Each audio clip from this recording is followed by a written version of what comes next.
Hey Joe, Hey? what's this all about? Well, we have a problem, and it's a very big problem. And unfortunately, most people aren't aware of it. It doesn't matter what your personal views are, your politics, your religion, or where you are.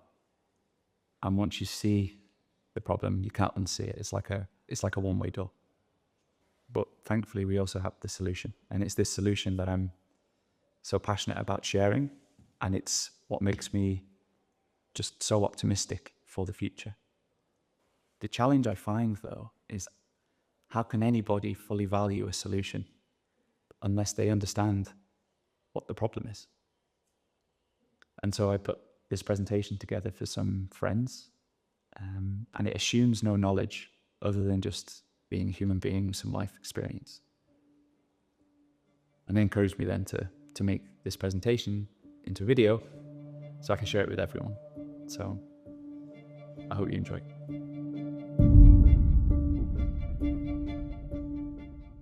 Welcome to What's the Problem? So what is the problem? Well, too many, unfortunately. I probably could have written twice as many things down on this slide. I think we all have that sense of unease.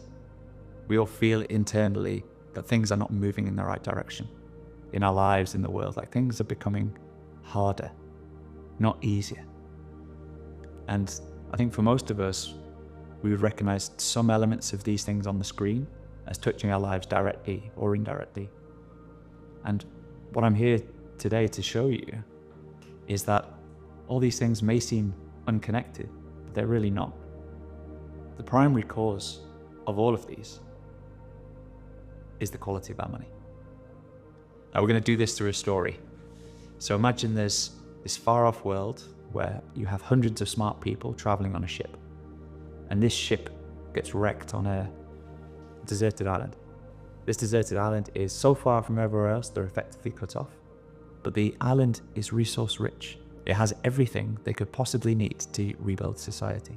But because these people have come from an advanced civilization, they know exactly where they're ultimately going to get back to. But now they're starting again with nothing.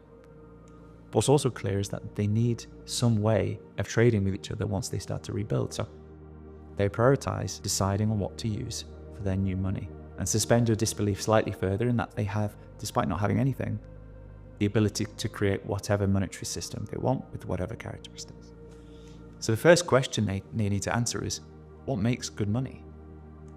And there are 7 things. So these guys have the ability to create whatever they want. So instead of just creating good money, they create the perfect money. And the perfect money is scarce, which means it has a fixed supply forever, and is instantly and costlessly verifiable by everybody. So if everybody can check it whenever they want at no cost, then you can verify for yourself that nobody's creating any extra. It needs to be portable, so you can effortlessly move and store it with negligible costs.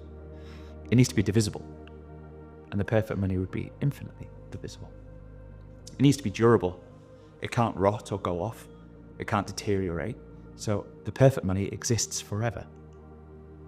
It's fungible, which means every piece is forever the same as every other piece. It needs to be acceptable. So everyone, anywhere, can both send and receive.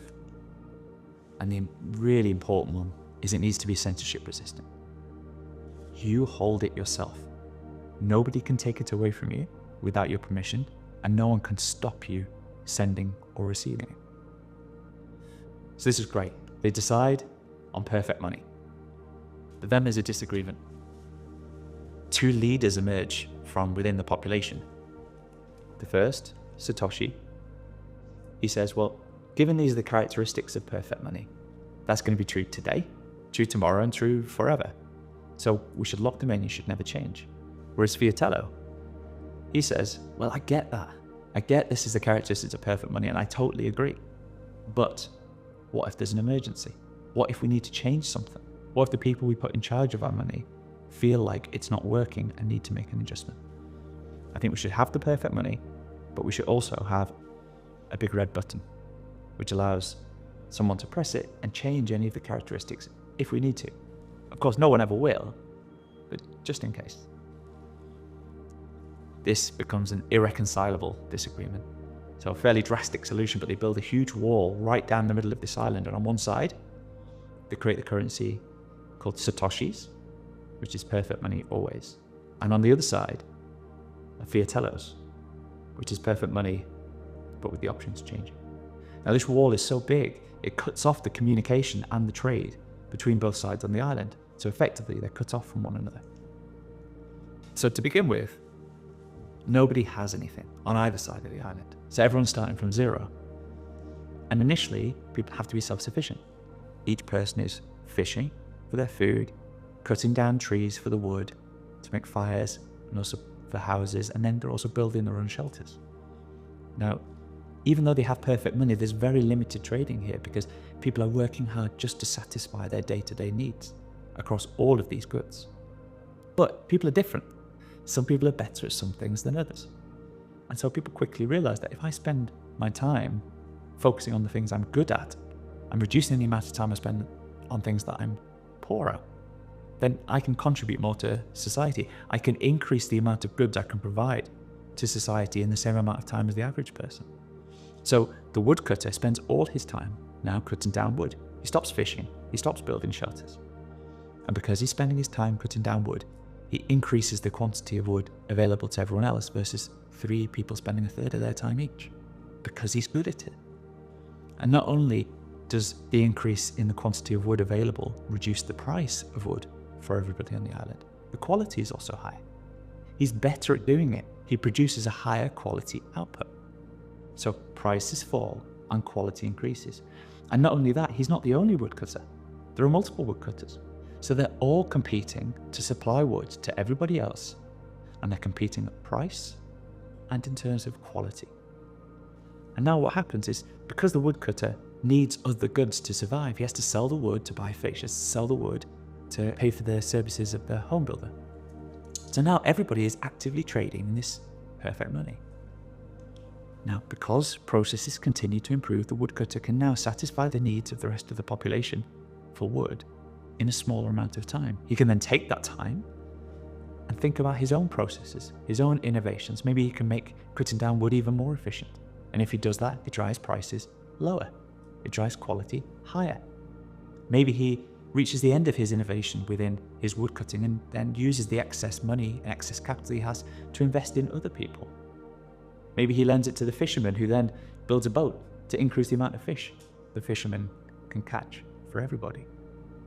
So what happens over time, in a free market with perfect money, prices go down forever and quality goes up forever. So what people see on both sides of the island is that the purchasing power of their money starts to increase. Goods cost less tomorrow than they do today, so the price of tomorrow is lower. The purchasing power of both currencies is increasing at about 3% a year. And this lifts the quality of life. Life becomes cheaper and cheaper over time for everybody, not just those people who are most productive in society. But the key thing is the money itself is becoming more valuable over time. That is, until these guys come along. So now, because the society is growing and the population is growing, both sides of the island elect a government. Now, it doesn't matter if the government is left or right, big, small, up, down, doesn't matter. They are all the same when it comes to this. Now, however well run the government is, inevitably it will hit a deficit at some point. And that means it's spending more than it's receiving. And that could be through mismanagement, but it could just be through external circumstance, like a natural disaster or something like this. The causes are not important, but it will happen over the course of time, inevitably. But now we see a divergence across both sides of the island. Satoshi, he only has 2 choices here. To balance the budget, he needs to either raise taxes or cut spending, or maybe a combination of the 2. Whereas Fiatello, he has exactly the same choices, but he also has a big red button. And the important thing here is they're both up for re-election. And Fiatello knows that if he raises taxes or he cuts spending, it's going to cost him votes. So just this time, he decides to press the big red button and print a little bit of extra money for the government. Okay, so what are the consequences? Well, for Satoshi, not great. He cannot hide those changes from the population because they're paying more in taxes or they're getting less back from the government from its spending. So he loses the election, but government reduces in size naturally. So now overall, the efficiency in the economy is increased, but not only this, the social balance is improved within the economy because people now realize there is no free money. Taxes need to balance spending. But the important thing is prices continue to fall and quality continues to increase. Now for Fiatello, great news, he gets re-elected. And to start with, it's consequence-free. Like he thinks this is the greatest thing ever. I get re-elected and there's no downside. But something's changed. So what's happened? Fiatello's pressed the big red button, which has printed some money for the government, which has debased the currency. So what does that mean? He's increased the amount of money in the economy overnight. But he hasn't increased the amount of goods and services available in the economy overnight. So now there's more Fiatellos washing around compared to yesterday for each piece of the goods and the services. And this has three major impacts. The first is a distortion of price signals. The second is that it increases input costs for businesses. And the third, it leads to asset inflation. And that first one, distorting price signals, well, prior to Fiatello pressing the big red button here, all price changes in the economy were purely a function of demand and supply because this was a free market with perfect money. But what's happened now is that money has entered the economy not to everybody equally or even in proportion to the amount of money everybody holds. The money has entered the economy via the government, and it enters via the government into the accounts of companies and people connected directly or indirectly to the government. So what Fiatello starts to see is price increases in certain parts of the economy. So the signal to everybody else in the economy is that there's an imbalance of supply and demand just in these sectors.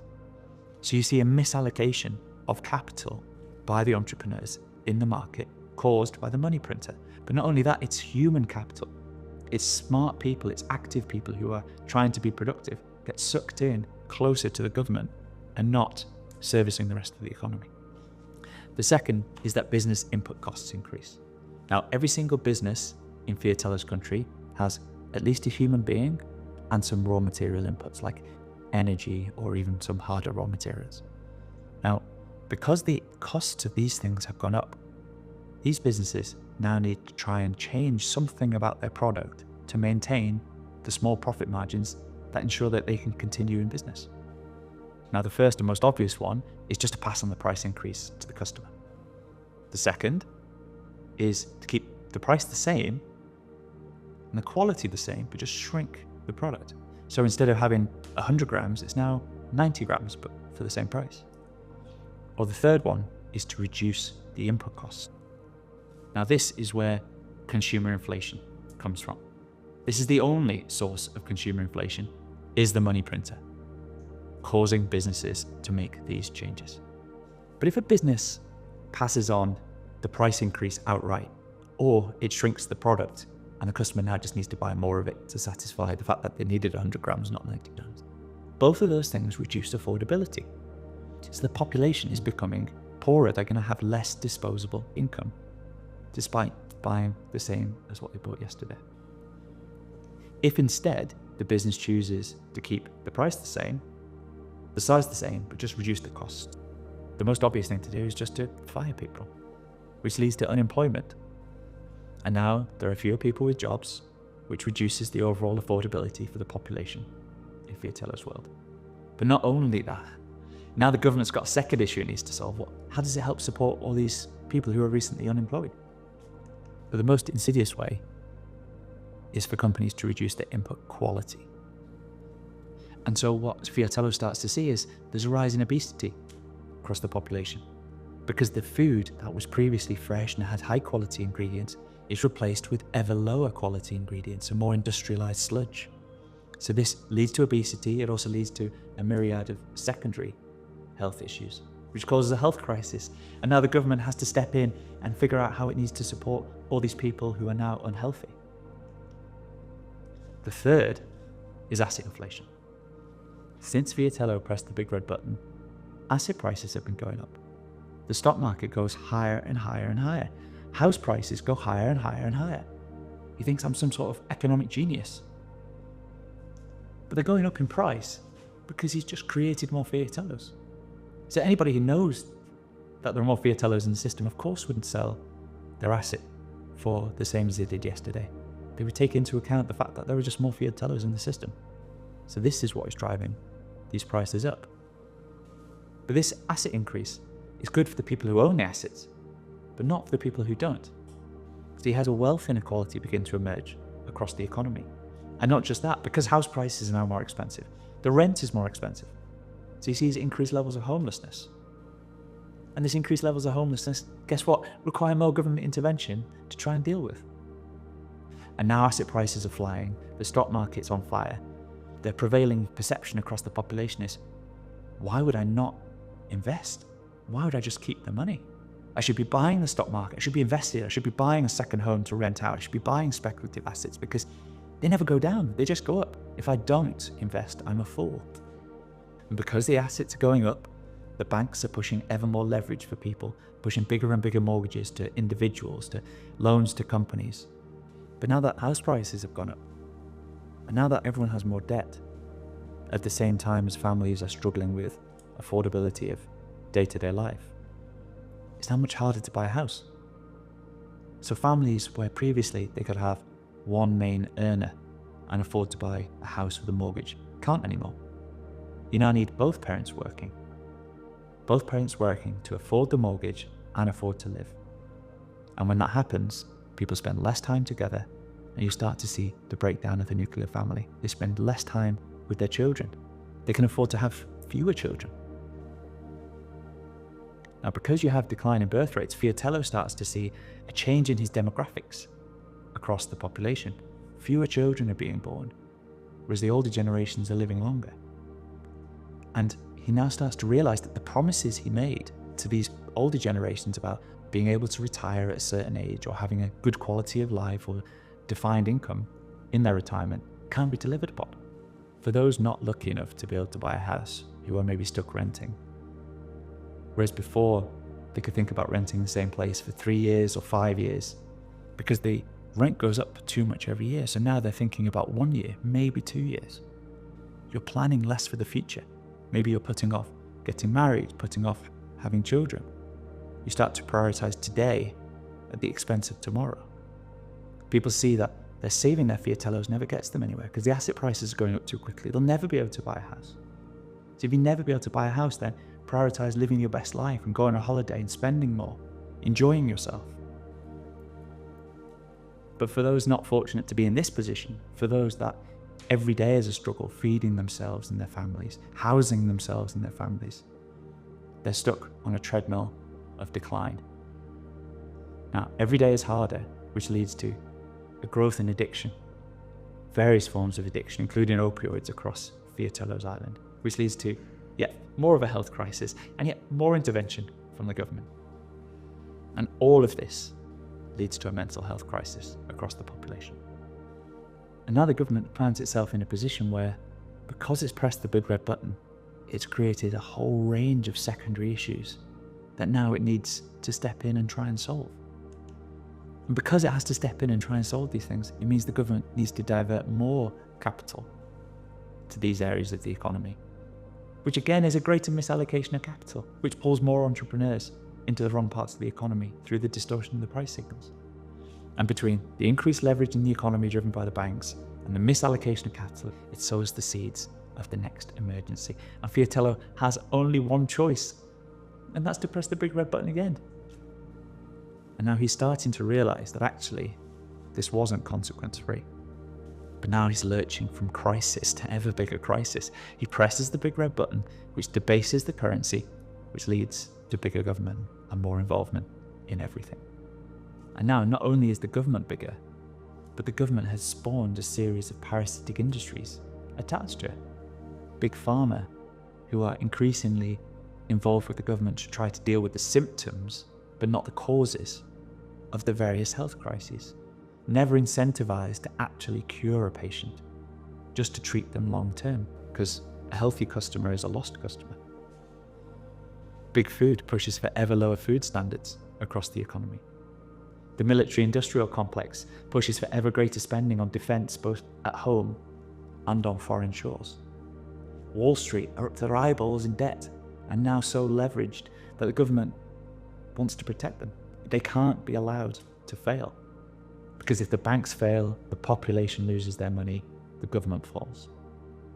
The government also continues to make unproductive investments. Investments trying to deal with the secondary issues it's created, but also investments driven from whatever political ideology the government has. And all of these things are effectively now crony corporatism. It's very hard to see where the government ends and these industries begin. The success of the government is deeply intertwined with the success of the industries. These industries start to ask the government to become regulators. You need to regulate us to protect the public. But this regulation, all it does is make competition harder. The 1, 2, 3 companies in each of these areas are now very, very close to the government. They supply the people for the regulator. When the regulators end their tenure, they go back and work for these companies. It stops smaller companies coming in and competing with them to then supply the government on better terms with higher quality product. So quality starts to decline and prices start to rise, which of course is great news for these companies because profit margins go up. What happens then is the media gets captured. The government is teetering to maintain social stability. It's now protecting these industries at the expense of the population rather than the other way around. And because of this social balance that it needs to maintain, it can't allow free speech, dissent, alternative opinions, or questioning of anything that undermines the legitimacy of the government in any way. Not only that, the biggest advertisers for the media companies are the companies connected to the government. So the media companies increasingly don't want to upset their advertisers. And when you have a captured media and a military-industrial complex fomenting strife on foreign shores, you get the creation of the forever wars. And the wars themselves are actively supported by the Fiatello population because all they see in their media is that we have to do this because it's the right thing to do. And between the forever wars and the banking system bailouts and the excessive debt, it leads to the next emergency, but this time it's just so much bigger. And the only choice he has is to press the big red button again. But this time it's different. It's a massive erosion of trust. Every time he presses the button, more and more people become aware of what is happening. And this goes round and round and round until something breaks. And now Fiatello's starting to get quite worried. So what's happening to the money? Well, instead of increasing 3% a year in purchasing power, he's now losing 7% a year because he's printing 10% a year of extra money. And not only that, he's undermining the productivity in the economy by distorting all the price signals. So what happens to the Fiatello Island population? Well, the poor, who are on fixed wages, have very low income security and no assets. They can't win. They just get poorer every single year. For the middle earners, who have fixed salaries and mixed income security, they're not the first to be fired. They often have a home. They can never sell the home and realize any gain because you've got to live somewhere. If you sell one home, you've got to buy another home. You might have some investments, but they are becoming the new poor. Well, surely the wealthy are doing well. Their income is largely from asset yields, from operating businesses or investing. Their income security is high because they can't get fired. But for them, it's death by 1,000 cuts. They see their wealth as a number continue to increase. But they feel like they're getting poorer. Life continues to get harder. And that's because the rate at which they're earning money, their yield on their assets, is below the rate at which Fiatello is printing money.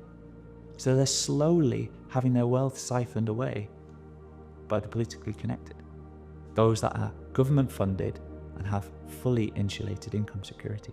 And perversely, their income goes up and becomes even more valuable as society continues to decline because the government needs more and more intervention. And it's really just industrialized theft at this point from everyone else in society.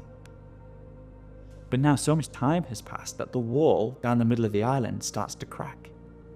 And it starts to crack in such a way that both people and money can start to flow from one side to the other. So on the one side, you've got the Satoshis increasing their purchasing power at 3% a year. On the other side, you've got the Fiatellos that are losing 7% purchasing power every year. So what happens? Why? What Fiatello starts to see is that money and people start to leave because they don't trust their ability to save using Fiatellos. They want Satoshis.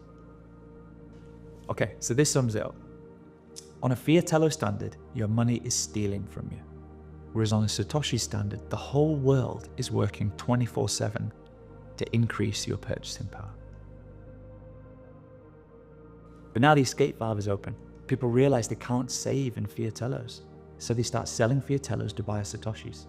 So the Fiatellos decline further in value, triggering yet more budgetary and currency crises for Fiatello to deal with. And the only choice is to press the big red button again. But this time, printing money is not enough because value is leaking out of Fiatello's side of the island. He needs to change another characteristic of perfect money, which is to remove the censorship-resistant nature of it. So the Fiatello population used to be able to hold the money themselves. Now Fiatello says, no longer allowed to hold it yourselves, you have to put it in the banks. The banks are going to hold everybody's money. The population now feel that they are guilty until proven innocent for making any transaction. The banks will check every transaction to protect you. Which means when people are trying to buy certain things, including Satoshis, the banks now say no. It's because of this, it's because of that, it's because of the other. He restricts the flow of capital out of Fiatello's side of the island. He may even just create explicit capital controls. You're now no longer allowed to buy Satoshis at all. But people always find a way, and more people are waking up to what's happening, and the cycle continues. But the important thing is the wealth and the people flee to the uncorrupted money. And now Fiatello is beginning to really panic. So where does it end for Fiatello? Well, if he's lucky, with sustained inflation, allowing the government to inflate away its debts and slowly siphon away the wealth of the public. This may even border on hyperinflation. I say lucky because it's very hard to do that and maintain social cohesion, and something is likely to go wrong. It will definitely be asset seizures. Now that all the money is held in the banks, one day Fiatello will decree that we're all in it together, and the banks will hand over a proportion of that capital to the government. Just like in Cyprus in 2013, if you held over 100,000 euros in the bank overnight, 45% of that went to the government. The public was effectively bailed in to bail out the banks and the government from their own mismanagement. It also happened in the US in 1933. They made gold holdings for the individual illegal. And this lasted for almost 40 years. If you held more than $100 of gold and you were caught, $10,000 fine or 10 years in prison. And this is when $10,000 was a huge amount of money. Fiatello sees a rise in political extremism on both ends of the spectrum. The government never explains to the population where these problems are coming from.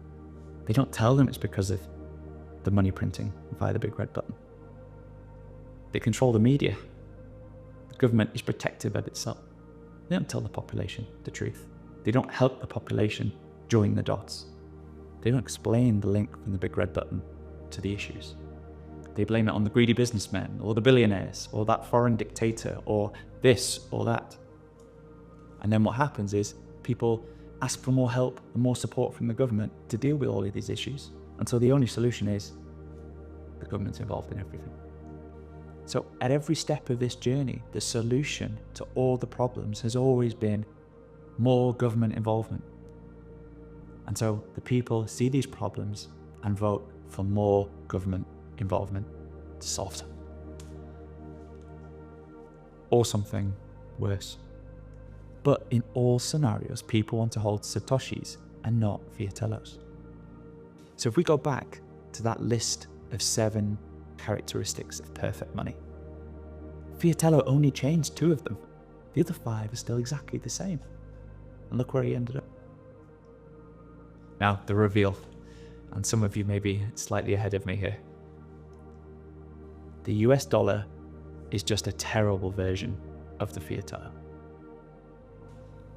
So the US dollar is corrupted on the same 2 key issues that the Fiatellos were. But on the other 5, it's materially worse as well.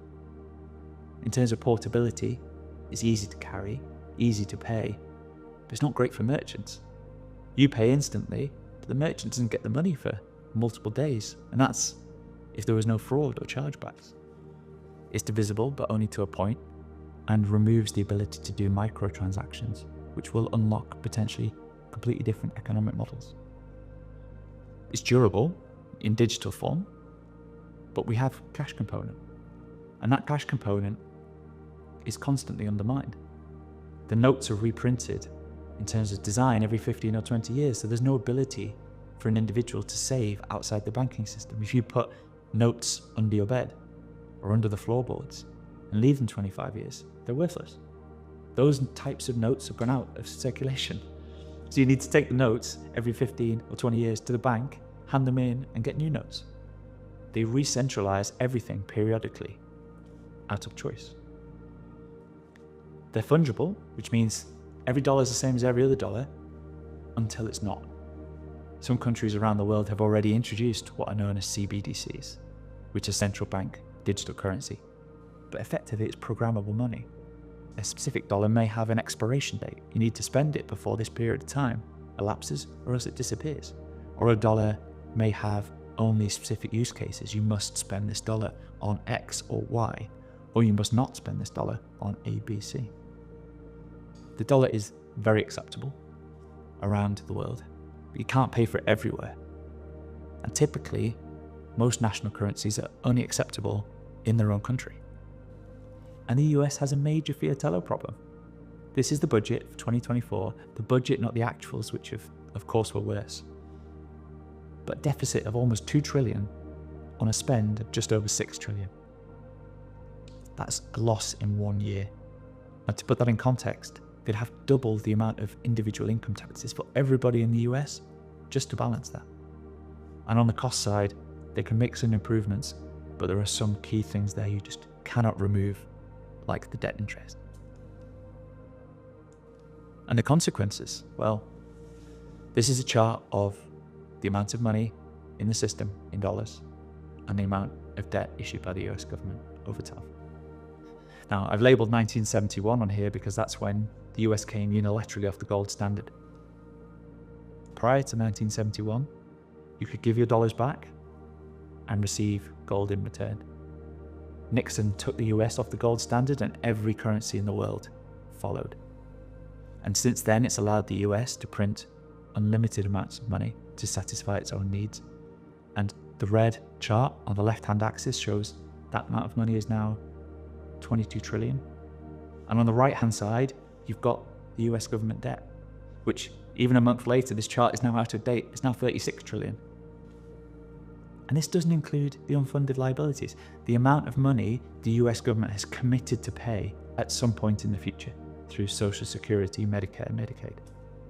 But it hasn't had to write the check yet. Now, depending on how you calculate that, it's between 50 and 200 trillion on top of 36 trillion of debt. The only way to solve that is more money printing. So the money printer is systematically destroying the purchasing power of the dollar. Now, you may think I have something against the dollar. I absolutely don't. The dollar is the best that we have. I would love to be able to use the dollar, as would the vast majority of people around the world. But unfortunately, most people just aren't as lucky. This is the performance of all the other currencies versus the dollar over the last 10 years. Some have near enough disappeared completely, and some absolutely have. They've ceased to exist. The people who saved their economic energy in those currencies have seen them vanish. The unfortunate reality here, as the wonderful Lynn Alden repeatedly says, is nothing stops this train There is no way out for governments. The only solution is to keep pressing the big red button. And so the conclusion is a quote from Hayek, who was an economist of the Austrian school, is that the history of government management of money has, except for a few short happy periods, been one of incessant fraud and deception. And he said this in 1988. Now, that would all be pretty depressing if there wasn't a solution, but thankfully there is. The only solution here is the separation of money and state. The government cannot be allowed access to a big red button. And Hayek again, and this time the quote's from 1984. I don't believe we shall ever have good money again until we take it out of the hands of government. We can't take it violently out of their hands. All we can do is, by some sly, roundabout way, introduce something they just can't stop. Brilliant quote. So I hope now, with these links between the big red button and the money printer and all of these issues that we see in our lives today, that it's now much clearer that if we can fix the money, we'll fix the world. And the good news here, and this is the best news, is that Satoshis are real.